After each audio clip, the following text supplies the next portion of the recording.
So for today's webinar, I'll be walking you through two exciting topics, okay, in related to AWS and video streaming. Okay, so we'll just discuss about architectures and how we can solve some basic solutions. Okay, we can get a basic solution to some common problems. Okay, related to streams. Okay, and how we can enhance them. Yeah. So to introduce you to the two topics. Okay, first of all, this webinar will be in two parts. Okay. First, we will talk about video streams, and second one will be for live transitions, okay, for video calling. So regarding the video streams, okay, we will see how we can convert video files into video streams, okay, and how we can enhance it by having multi-language captions and audio, okay, and adaptive picture quality. Okay, and in the second section, we'll see how we can enable live transitions and live captioning for video call. Okay, so starting with the first section, okay, let's understand why do we need to serve video files as video streams, okay, first of all. So the traditional approach is basically what we do is whenever we want to serve video files, okay, on our web pages, on our applications, typically it is done by referencing the MP4 links, okay, the link of the MP4 file, okay, which is basically the static video file. The link of it is referenced, okay, so that it can run on the browser and mobile apps. Okay, so there are some downsides with it. Okay, I'm not talking about the embed or iframes used for YouTube and other listening platforms. This is just related to your own videos that you want to get served on your website. Okay, so there are some downsides with it. So there can be playback. It can cause delays due to maybe if the size of the video is too large or if the video itself is of high quality, maybe. Okay. Also, you don't get the ability to switch between different pixel resolutions, okay, based on your internet speed, okay. And yeah, it's kind of a poor user experience overall. There is buffering involved too. Yeah. And along with this, we will see how we can tackle this problem. Okay. And along with that, we will also see how we can enable, captions to the video files. Okay. And also have multi language audio. Okay. How we can generate and embed it to the video. Okay. Besides that, how to have picture quality control. Okay. Based on performance and internet speed. Okay, so moving on, we'll try to understand the problem statement with an example. Okay, so let's say there is an e-learning platform. Okay, and it has hundreds of tutorial videos. Okay, for students in English. So now the platform needs English captions for their students. Okay, and not just English captions, but they want the captions to be translated into other languages so that students who are not much familiar with English, they can easily access the content and learn. Okay, apart from that, the platform also needs alternate audio so that not just the captions but also audio in specific language. Sorry, everyone, we are facing some network issue. Sorry guys, there was a internet issue. I guess we got this. Can you give a thumbs up just to let me know if I'm audible? And okay, thanks. So I'll start with this slide again. Okay, so as I said, we had taken example of a e-learning platform. Okay, where there are multiple tutorial videos to be translated in English. Okay, and there is a requirement of enabling captioning. Okay, in different languages.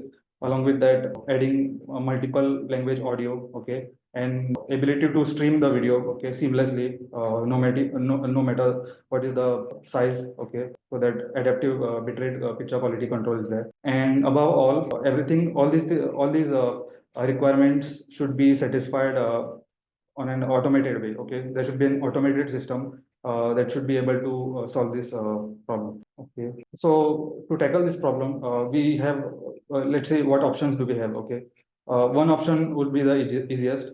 So you get many online tools and media platforms, okay, which can do the job. You just have to upload your video, okay. And on the other hand, you get all these requirements satisfied, okay. Obviously, there is most of them are paid because it's a bit of a complex process that goes on in the backend. But in the long run, when you have multiple hundreds of videos or the number of your requirement is much larger, then in terms of cost, it might be not the best way to go with. Okay. So the second option would be to have this solution in your own cloud environment, okay, your own account, wherein you get a lot of flexibility as to how you can deal with the files. And most importantly, let's say if you do this on your own AWS account, You only pay for how much resources that you use. Okay, it will be on demand, meaning how much of videos that you want to be processed and translated. You can get it on demand. Okay, and there is no dependency on any external agency or tool. Okay, so we'll focus on this second part, second option. Okay, how we can accomplish this. Yeah, before moving on to the solution, let's see what AWS services we can use to do this job. Okay, so there are AI ML based services on the left hand side that you see, namely Amazon Transcribe, Translate, and Poly. Transcribe is basically, as the name says, it converts speech to text. Okay, so this service we will use to generate captions. Okay, so we have the video content. We need to just extract the words that are being said in the videos. Okay, to get the captions. Amazon Translate is similar to Google Translate. It provides text to text translations. Okay, and Amazon Poly is the opposite of transcribe. Okay, it generates audio for the text that you give. So if you want to read a sentence aloud, okay, you want to generate a voice for a particular sentence, you can do it using Amazon Poly. We will see in detail what Amazon Poly can do in the later slides. Besides this, since we will be dealing with multiple video files and audio files, caption files, okay, we need a service that can manage all of them, right? To concatenate, to perform actions on them, like merging, clipping. Okay, so we will use this Elemental Media Convert. It's like a cloud-based media editor, you can say. Yeah. Moving on, so we will make use of S3 for storage. So S3 is a service in AWS. Okay, so you can think of it like a Google Drive where you store all your files. It is much more than that actually, but just for simplicity, yeah. So this is for file storage, and since this entire automation process will be comprising of multiple workflows. Okay, so in this we will make use of AWS Lambda, which is a compute service. Okay, wherein it enables you to run any code, okay, in PHP, Laravel, PHP in C Sharp, Node.js, Python, okay, for short durations of time, so that you can perform certain actions, okay, by triggering certain workflows and all. And we will make use of queuing service and step functions over here. Yeah, step functions basically is a combination of multiple services like this. So let's look at the overall architecture. Okay, what we want to achieve before we move on to the specifics. Okay, so yeah, according to the plan. Okay, what we intend to do is on the left hand side, as you see, the input will be the video file, which is in MP4 format. Okay, it's a plain simple file with just video and audio content, and we will be uploading it in on one side. Okay, and as an end result, we will be getting the audio. As an end result, we'll be getting the translated video stream. Okay, with multiple captions and all. Okay, and in between, obviously, there'll be certain workflows that will do its magic by extracting the captions, translating, and feeding the files to media convert. And yeah, we'll see step by step how it goes. Yeah, coming to the first step. So in the first step, our goal is to generate the captions, right? So we have the video file. Okay, we need to first extract the English captions if the source language is English. So in the first step, we upload the file. Okay, and using the S3 triggers. Okay, there is something known as S3 triggers, wherein we can, based on let's say file upload action. Okay, when a file is uploaded, we can trigger something. Okay, in this case, we will trigger a lambda function. Okay, I have named this lambda function as extract words function, which will basically do the work of extracting words from the video file. Okay, so this lambda function gets triggered in the first step, and it submits this video, okay, to transcribe. So transcribe, as I just mentioned, it extracts text content from spoken voice. Okay, so we will make use of batch transcribe over here, wherein the video file is submitted to the transcribe, and transcribe, once the transcription is complete, it may take 1 minute, 2 minutes, 10 minutes, maybe, depending on the length of the file, the video file.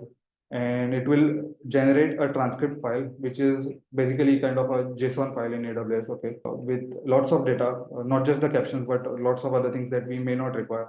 So we need to basically convert this transcript file into caption file. Okay. So for that, another lambda will be triggered, which will basically read this transcript file and generate the English caption. So caption file, let me tell you what it is. Basically, the extension is .srt or .vtt. Okay, globally recognized for caption files.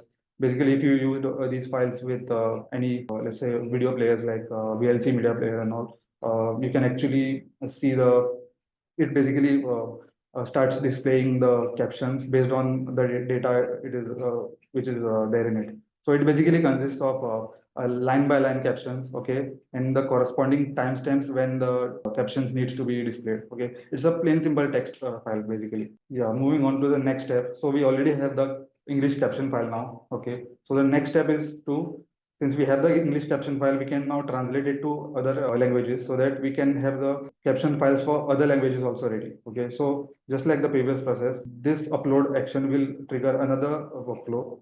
Okay, which will basically comprise of Lambda, and actually since when we apply translate action, okay, on files in batch, it takes its own time. Okay, in batch translate, and it is the cheapest way of translating. Yeah. So using step functions and basically combination of multiple lambdas, okay, this workflow will basically one by one translate the original source file, okay, and keep the translated caption files one by one ready in the S3 bucket.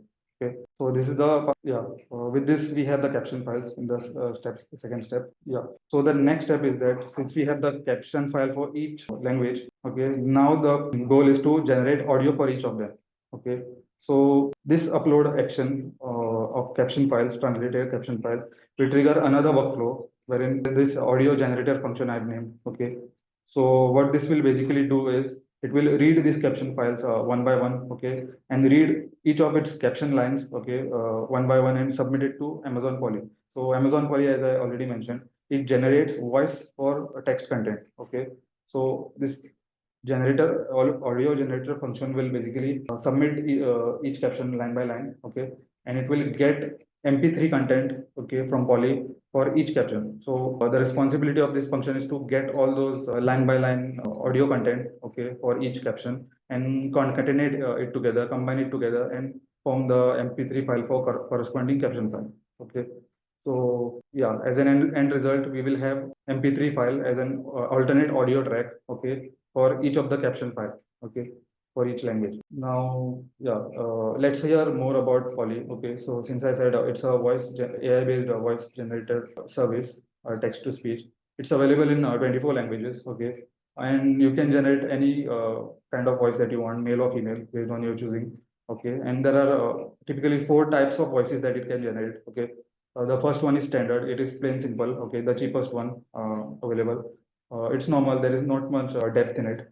Second one is neural, which is slightly better in quality in terms of bit rate than standard. And the third one is generative, which is like the voice generated by this is near to human. Okay, you can't even make out whether this has been generated by AI or recorded by a human. Okay, it is very emotionally engaged voice. Okay, it seems to be the best engine till now. Even OpenAI has such a engine for AI voice generation, but I feel this is much better than that. Okay, and also it comes with a higher cost, obviously, because of its quality. And there are long form voices, a type of voice in Poly, wherein it is mainly used for advertising and marketing because of its catchy voice. Okay, it is also similar to generative, but mostly used in advertising and all, reading out news articles and all. Yeah. Yeah, so let's see the challenges with voice generation with Poly. Okay, so as in the previous cases we saw, we just took the content, whatever we wanted to, let's say, transcribe or translate. We just submitted it to those services and we got back the content.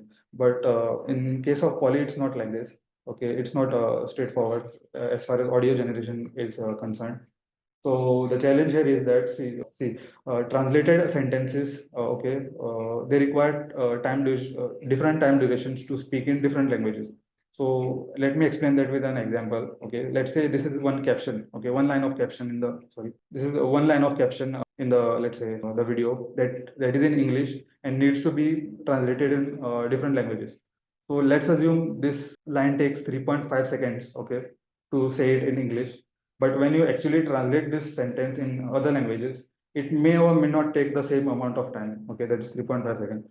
In Chinese, it may take one second extra. Okay, in Spanish, it definitely takes more. Okay, and let's say in Dutch 5 seconds and Arabic 5 seconds. So it won't be the same. Okay, so imagine for one caption, okay, that we just spoke about. there is 1 second of delay, let's say. And if in the caption file for that video, a particular video, there are 150 captions. So the total combined delay might be 150 seconds. Okay, that is 2.5 plus or minus anything it can be. So definitely your video, your captions and your audio that is being played, it can go out of sync because the original, the translated resultant audio file is 2.5 minutes extra than the original one. So how do we tackle this problem? Okay. So the key to this is the algorithm of the audio generator lambda function. Okay, I won't go into specifics, but just give you the overall idea. Okay, what the lambda should be doing. So basically, when the lambda requests for audio for each caption, okay, it should be able to calibrate and measure, okay, the time required, okay, and based on its calculations, it should speed up the voice, okay, by maybe 1.1 or reduce the speed by 0.8 or 0.9, okay, or add some audio segments like for silencing and all, and do its magic so that in the end, when the resultant audio file is generated, a translated audio file is generated, its duration is nearly equal or similar to the original English caption file, English audio. Okay, so in this, I have made use of MoviePy library since this lambda is Python based. Okay, so MoviePy is one library which we can use for clipping. Okay, clipping of audio, merging audio, even like adding silence and all. Okay, so yeah, this is it. So yeah, in the last step for this. So since we have all the things that we require, okay, we have the video file, we have the captions in all languages, we have the audio tracks as well. Okay, now the job is to just add them all together, okay, so that we can get the multi-language video that we want. Yeah, so as I said, we will be using elemental media convert for this. So media convert is basically file-based media transporting service. Okay, so what is transporting? So transcoding is a like process of merging, clipping, changing resolutions, okay, performing these actions like quality settings, adjusting quality settings, and formatting the changing the format of media from one to another. Okay, this is known as transcoding basically, and we will use it for combining all those files that we have together into one video. Okay, and also to change the format of the original file. Okay, from .mp4 to HLS stream. Okay, we will talk about HLS stream, what exactly it means. Okay, also we will make use of media convert to apply these bitrate control settings so that video is available in all these resolutions. So yeah, what is HLS stream? Okay, so HLS stream is just another format of video, only, but this is used for video streaming. Okay, so it's a video streaming format. Okay, it is typically used in YouTube videos. Okay, even in Spotify when you listen to music, it is actually a streamed content. Okay, even Netflix and all. So it was developed by Apple and mainly used in iOS and Mac devices. Okay, for streaming, and it is widely supported by Android and Windows. Okay, so this is the most popular one, streaming format. Okay, and this format basically does not have, it's not like one file. Okay, like we have a .mp4 one video file, meaning just one file that we have. It basically consists of maybe hundreds or even thousands of files, .mp3 files. Okay, that comprises of the entire video stream. Okay, the counterpart of HLS stream would be MPEG dash. Okay, another streaming format. It is mainly used in Android and Windows, but less not supported by iOS as such. Yeah. Moving on to the next. So yeah, in the last workflow, since we have all these three things what we require. Okay, so the Lambda in the last workflow will basically take these all files. Okay, and it will create a settings JSON. Okay, that is required for media convert. Okay, so it will contain all the details, as in the links of these caption files, the video file, and the audio tracks. Okay, which is the S3 links. It will add all the settings, as in what resolutions are required, what we require as an output. Okay, what output format do we require, and the quality and all. Okay, and it will submit the job to media convert. And once the transcoding is done, we will be having the end result, that is the streamable HLS video stream. Okay, with all these multiple captions. Okay, multiple audio tracks that we can choose from, and also multiple bitrate control, pixel video quality. Yeah. So yeah, with that, that was the final output. So since yeah, according to the architecture, we just discussed step by step what goes inside this workflow. Okay, and as an end result, we have the HLS stream. Okay, in the S3 bucket, which can be then consumed by the end user. Okay, so since we discussed so many services and so many configurations, one question that might be coming to your mind, like, how do you set up this all in your own AWS account? It will be like a lot of manual setup, okay? And obviously manual setups are prone to error, okay? So is there any way to deploy this automatically? So yeah, we have something known as infrastructure as a code, okay? Infrastructure as a code is basically we define all the cloud infrastructure and its settings and all in the form of code, okay? Terraform is one framework, I would say, HashiCorp language, wherein we use it to write down the cloud infrastructure in the form of code, and we can just deploy the code in the respective account, and all the resources with all the settings are ready. Okay, they get automatically deployed and are ready for you. Okay, so coming to the pricing of this, so yeah, pricing is basically it is based on as much how you use, right? So assuming let's say 300 videos, okay, for 3 minutes duration each, okay, each video having 2000 characters for like including white spaces for captioning, okay, and let's say 50 caption segments per video. The total cost would be roughly around $66, okay, or $0.22 per video. And as you increasingly keep using the AWS services, okay, the price doesn't proportionally increase, but at a point of time it goes down, okay. It doesn't proportionally increase, so that is one good thing about AWS. Okay, yeah. So this was the end of first section. You can keep your questions ready, okay, guys. I will answer them in the end. Okay, so yeah, let's start with the second section. Yeah, so lab captions and translation for video calls. So we will see how we can develop a solution. We will just go through overall architecture of how we can make it possible. Okay, so enabling lab translations and captioning. Okay, wherein two people who are speaking on a video call. Okay, let's say they don't understand each other's languages.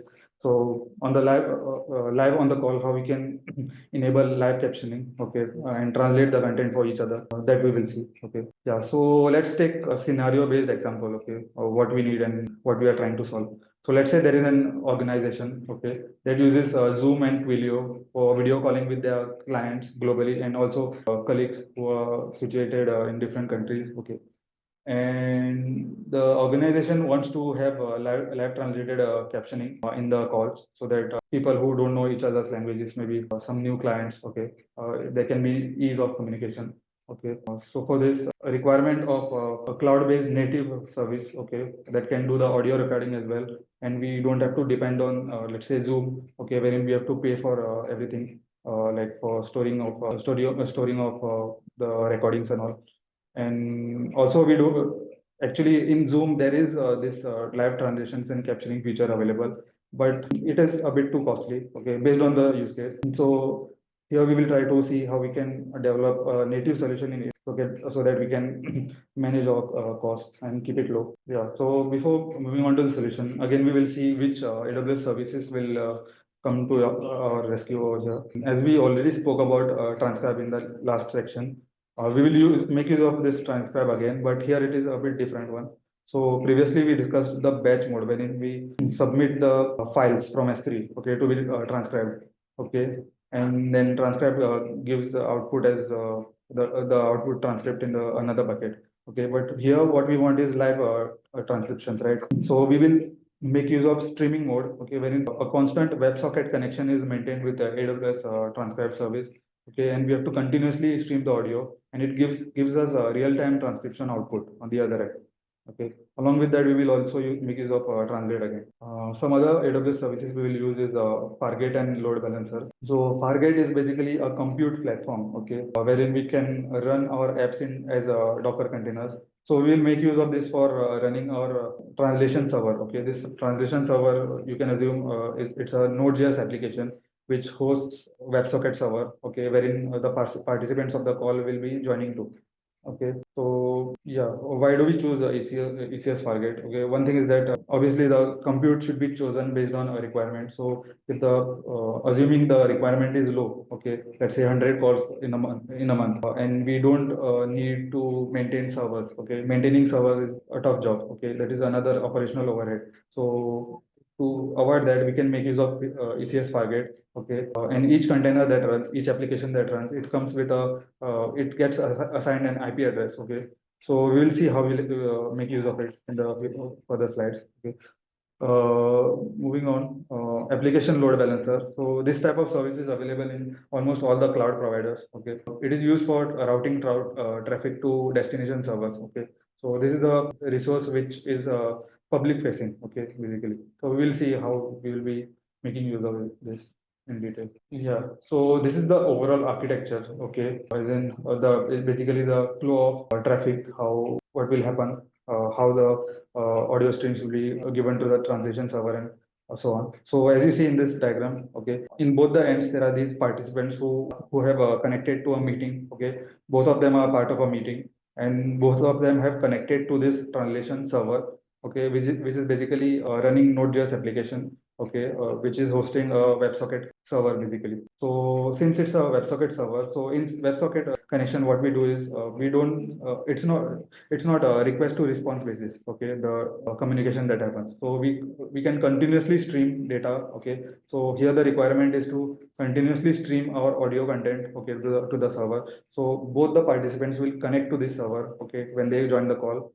Okay, and both of them will stream their own respective audios, okay, in the form of maybe base 64 or various other formats, and the translation server will basically connect to Amazon Transcribe and also maintain a connection with Amazon Translate, and basically transcribe and translate each other's content and pass it on to the respective participant. So the English audio coming from this English participant, okay, it gets transcribed, okay, it reaches the translation server, it gets transcribed, it gets translated into Japanese, and it gets passed on to the other participant in as Japanese caption.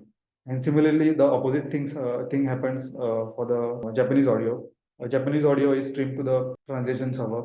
Okay, transcription and translation happens, and English captions are forwarded to the other participant. Okay, so this is the overall flow of streams and data that will, yeah, happen in this architecture. Yeah, so moving on, we will see how routing will happen, okay, in this case. So let's say there are multiple clients, okay, who want to join different meetings, okay. This client is trying to join meeting one, the other one meeting two, okay. So how do we make sure that their traffic gets routed to the correct meeting container or the meeting server which is been running, okay. So how do we make sure that the routing is correct? Okay, so as we just discussed, the application load balancer. Okay, so there is one feature in application load balancer known as path-based routing. Okay, so we can define certain rules. Okay, wherein the front-end clients which are sending audio or sending its traffic to who intend to connect to the server. Okay, meeting server, they will not directly connect to the server, but they will send their traffic first to the ALB, which is the front public-facing resource. Okay, and each of the clients will send their meeting IDs in the path, okay, in the request path, just like how we have in Zoom. Okay, so ALB will basically evaluate each of the requests, okay, and based on the path parameter, it has these evaluation rules that we have to that needs to be predefined. Okay, we will predefine these rules so that let's say for this particular ID, where does the traffic needs to be forwarded to, so it is this IP address. So that's how ALB will basically evaluate each incoming request and route the traffic to the specific meeting container. Okay, so this is how the routing part is taken care of. Okay, yeah. So let's look at the pricing and cost of this operation, of operating the resources. So it depends on usage. Okay, the compute time that we have, the number of simultaneous containers that we run, basically the number of meetings that we have simultaneously. And assuming, let's say, 30 minutes of each meeting, okay, per month cost would be less than like $50. Okay, it can be optimized even more, but roughly around like 0.25 US dollars per meeting, or if you want to calculate per minute, it will be this much, 0.0018. Okay, so total cost of, let's say, assuming 100 meetings required in a month will be less than $50. Okay, so in the start of this section, we already spoke about why we don't want to use Zoom. So let's compare how whether Zoom is expensive or not for a particular use case. Okay, so the pricing of Zoom is not based on number of meetings that we have or number of minutes that we spend. It is user-based pricing. Okay, so it is minimum of $20 per user, okay, per month. Okay, and not just per user, it's per licensed user. Okay, license meaning you need to have a pro or business tier attached to each user, which comes for it comes for $15 and additionally $5 for a captioning feature. Okay, so the advantages of using Zoom for live translated captions would be you get unlimited meetings. Okay, but just for one user. Okay, you can if your requirement is a lot of lots of number of meetings, okay, per month, let's say, but the number of users are less, then you can go ahead with this solution. Okay, but the cons of this is that since it is user based, okay, it is only available for pro and business users, as I said. Okay, it can be expensive if the number of users that you want to enable live translations translated captioning for is high. Let's say the example that we took, a company wants its employees to make use of these features. So if you have like 100 employees, it will be obviously expensive if you use Zoom. Okay, and also it's not possible to share credentials like that, like how we do in Netflix. We share the credentials with our friends and access the services. But here we can only have one meeting at a time for users. So that's also not possible. So taking an example, let's say, of an organization, okay, with 50 employees, okay, and let's say there is a requirement in the organization to have 100 hours of meetings, okay, total 100 hours of meeting per month. Okay, that comes up to 600 minutes per month, let's say 6,000, sorry. And if we use Zoom translated captions, okay, if we take the pricing for employees, user wise pricing, multiplying 50 users into $20, it comes up to $1,000 per month. So this much you will have to spend per month for enabling 50 of your employees, okay, for live captioning.